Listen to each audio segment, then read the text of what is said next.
இளமுள்ள இறைவனின் சாந்தியும் சமாதானமும் நம் அனைவரின் மீதும் உண்டாவட்டுமாக.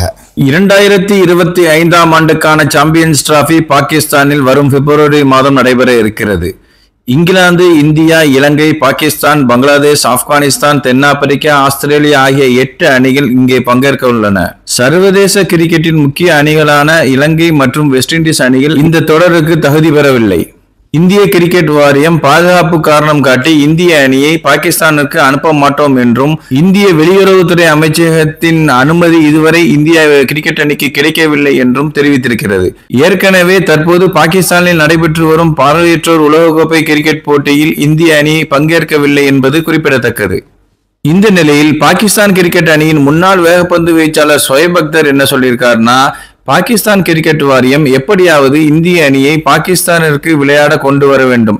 இல்லை என்றால் குறைந்தபட்சம் ஹைபிரிட் மாடல் முறையில் துபாயிலாவது இந்தியாவின் போட்டிகளை நடத்தணும்.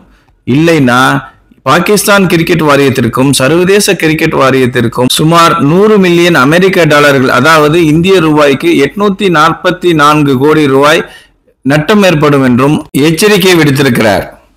மேலும் அவர் கூறுகையில், இரண்டாவதாக பார்க்க போனால் இந்தியாவை பாகிஸ்தானிற்கு விளையாட வரவழைத்து குறிப்பாக லாகூர் மைதானத்தில் இந்தியா பாகிஸ்தான் போட்டியை நடத்த வேண்டும்.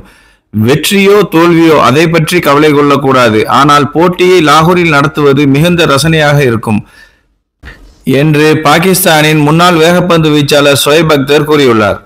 அதே சமயம் முன்னாள் இந்திய முதல் தர கிரிக்கெட் வீரரும் முன்னாள் பீகார் துணை முதல்வருமான தேஜஸ்வி யாதவ் என்ன சொல்லியிருக்காருன்னா, கிரிக்கெட்டில் அரசியலை கலக்கக்கூடாது. ஏன் ஒலிம்பிக்கில் எல்லா நாடுகளும் பங்கேற்கவில்லையா?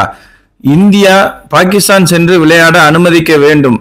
இங்கிருந்து அரசியல்வாதிகள் விருந்துண்ண பாகிஸ்தானுக்கு செல்ல முடியும் என்றால் ஏன் கிரிக்கெட் மட்டும் விளையாட செல்ல முடியாது என்று பீகாரின் முன்னாள் துணை முதல்வர் தேஜஸ்வி யாதவ் கேட்டிருக்கிறார்.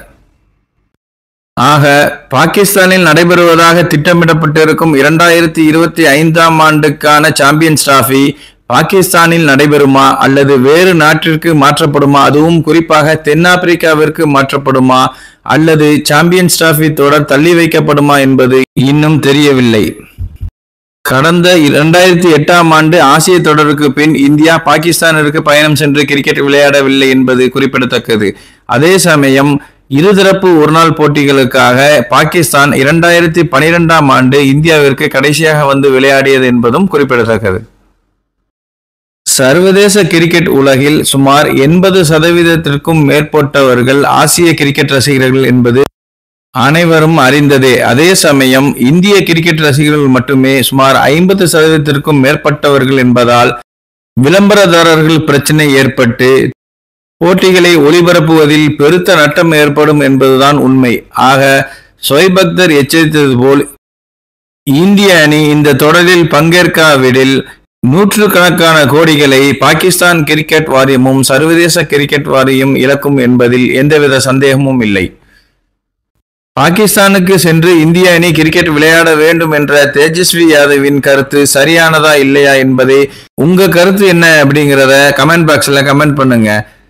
மேலும் கிரிக்கெட் தொடர்பான செய்திகளுக்கு நம்ம சேனலோடு இணைந்திருங்க, சப்ஸ்கிரைப் பண்ணுங்க. நன்றி.